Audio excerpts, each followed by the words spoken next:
بسم اللہ الرحمن الرحیم۔ عروہ بن زبیر نے خبر دی، انہوں نے نبی کریم صلی اللہ علیہ وسلم کی زوج مطہرہ حضرت عائشہ صدیقہ رضی اللہ عنہا نے خبر دی کہ رسول اللہ صلی اللہ علیہ وسلم نماز میں یہ دعا پڑھتے تھے: اللہم انی اعوذ بک من عذاب القبر واعوذ بک من فتنة المسیح الدجال واعوذ بک من فتنة المحیا وفتنة الممات اللہم انی اعوذ بک من الماثم والمغرب۔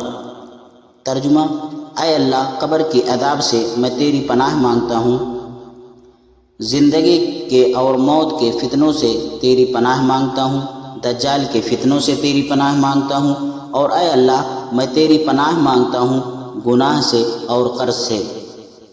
یعنی ام المؤمنین حضرت عائشہ صدیقہ رضی اللہ عنہا نے نبی کریم صلی اللہ علیہ وسلم سے عرض کی کہ آپ صلی اللہ علیہ وسلم تو قرض سے بہت ہی زیادہ پناہ مانگتے ہیں۔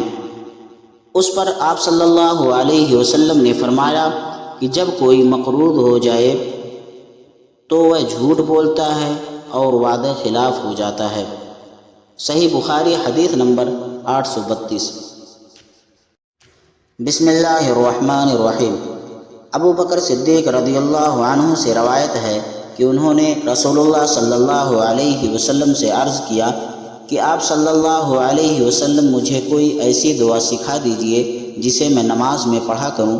آپ صلی اللہ علیہ وسلم نے فرمایا کہ یہ دعا پڑھا کرو: اللہم انی ظلمت نفسی ظلما کثیرا ولا یغفر الذنوب الا انت فاغفر لی مغفرۃ من عندک وارحمنی انک انت الغفور الرحیم۔